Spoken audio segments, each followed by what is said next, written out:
अस्मद्गुरुभ्यो नमः। श्रीमते रामानुजाय नमः। जय श्रीमन्नारायण।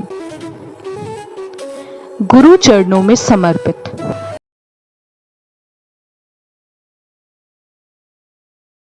श्री रामानुजाचार्य की तीर्थ यात्रा।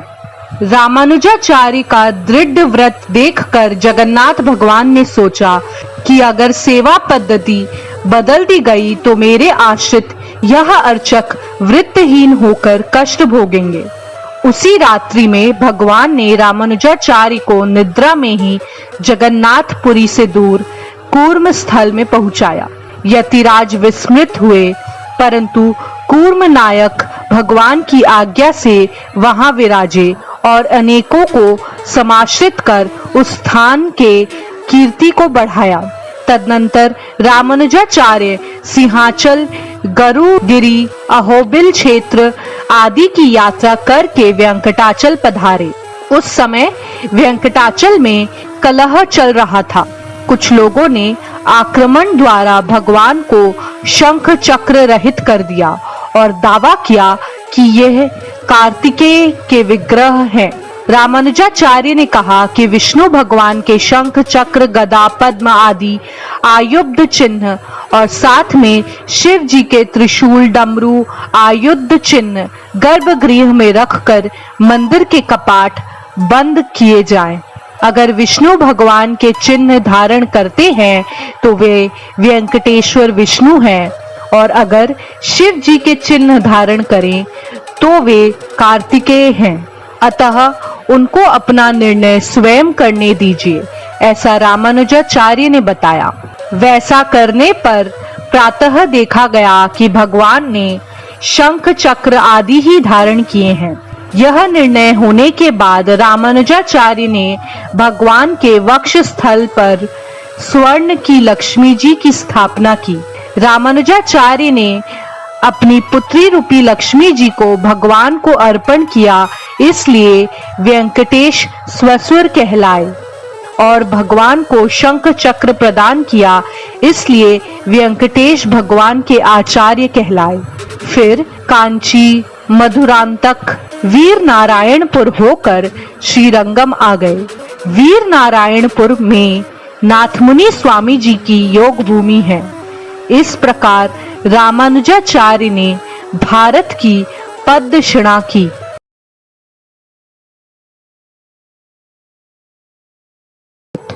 श्री कुरेश का संपत्ति त्याग। कांची के समीप कुर्रम गांव के स्वामी कुरेश थे, जो प्रख्यात धनवान दानवीर थे। वे सूर्योदय से रात्रि के 2 पहर तक निरंतर अन्नदान देते थे। विशाल अन्नशाला के भारी किवाड़ रात्रि में बंद करते समय मेघ गर्जन के समान ध्वनि उत्पन्न होती थी। जब कांची में वरदौलभा अम्मा जी ने इस आवाज के बारे में पूछा तो वरदराज ने कुरेश जी का वैभव बताया। अम्मा जी ने उनसे मिलने की इच्छा जताने पर वरदराज भगवान ने कांचीपूर्ण स्वामी जी को कुरेश जी को बुलाने के लिए भेजा। कांचीपूर्ण स्वामी जी से संदेश प्राप्त होने पर कुरेश जी को संकोच हुआ कि कहाँ मैं और कहाँ अम्मा जी, मैं तो मदत्रय में लिप्त हूँ। यह सोचकर कुरेश जी अपना समस्त वैभव त्याग कर श्रीरंग धाम के लिए पत्नी आंडाल के साथ प्रस्थान किए। रास्ते में उनकी पत्नी आंडाल को भय लग रहा था। कुरेश जी बोले, आपके पास कोई कीमती वस्तु है, इसलिए आपको डर लग रहा है। आंडाल अम्मा जी के पास एक सोने का प्याला था, जिसे कुरेश स्वामी जी ने फेंक दिया और कहा, अब कोई भय नहीं। श्रीरंगम पहुंचने पर रामानुजाचार्य ने प्रसन्न होकर कुरेश जी को अपने मठ में बुलाया। कुरेश जी ने रामानुजाचार्य को प्रणाम किया और रामानुजाचार्य ने उन्हें दृढ़ आलिंगन करते हुए अतुलनीय हर्ष प्रकट किया। तदनंतर कुरेश जी उच्च वृत्ति से योगक्षेम निर्वाह करते हुए पत्नी सहित श्रीरंगम में निवास करने लगे।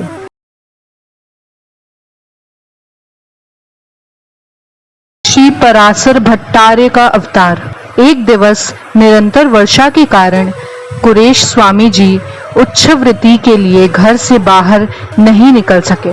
संग्रह वृत्ति नहीं होने के कारण उनके पास कुछ भी भोजन सामग्री नहीं थी, अतः वे रात्रि में भूखे ही शयन किए।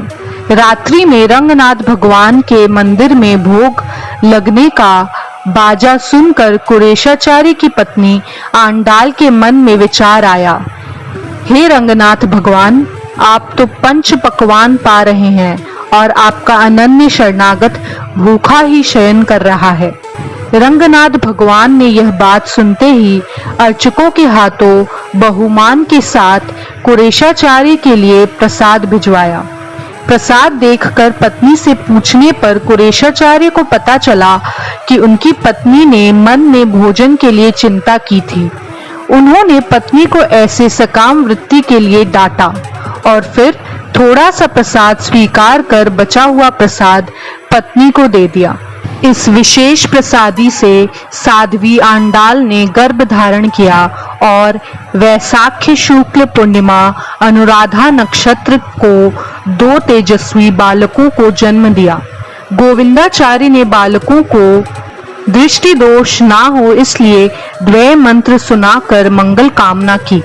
बालकों से द्वय मंत्र की दिव्य सुगंधि का अनुभव कर प्रसन्न होकर यतिराज ने गोविंदाचार्य को इन दोनों बालकों को समाश्रित करने की आज्ञा प्रदान की। यतिराज ने गोविंदाचार्य से इन्हें समाश्रित करा के इनका नाम पराशर भट्टर और वेदव्यास भट्टर रखा। पराशर भट्टर स्वामी जी ने विष्णु सहस्त्रनाम के भाष्य की रचना की। इस प्रकार रामानुजाचार्य ने यामुनाचार्य जी के द्वितीय मनोरथ की पूर्ति की। उधर गोविंदाचार्य के छोटे भाई के नवजात पुत्र का नामकरण परांकुश पूर्णाचार्य रखकर रामानुजाचार्य ने यामुनाचार्य जी के तृतीय मनोरथ की पूर्ति की।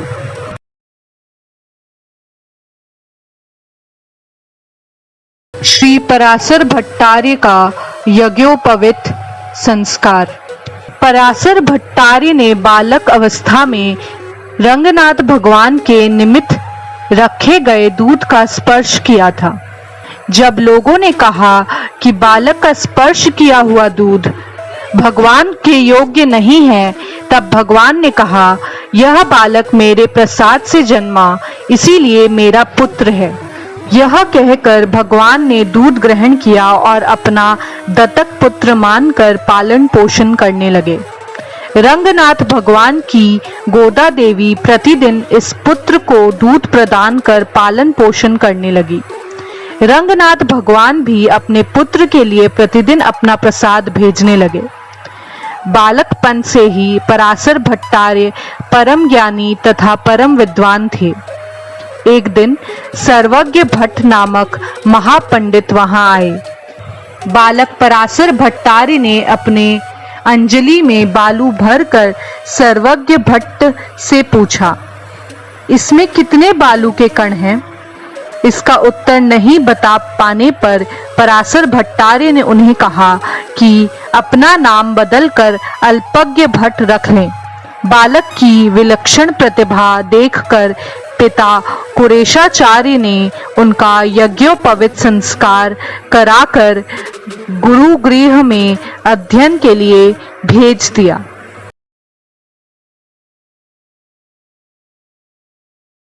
श्री पराशर भट्टार्य का विवाह। गुरुगृह में भेजे हुए अपने बालक को दूसरे दिन मार्ग में खेलते देखकर पिता कुरेशाचार्य ने पराशर भट्टार्य को डांटा।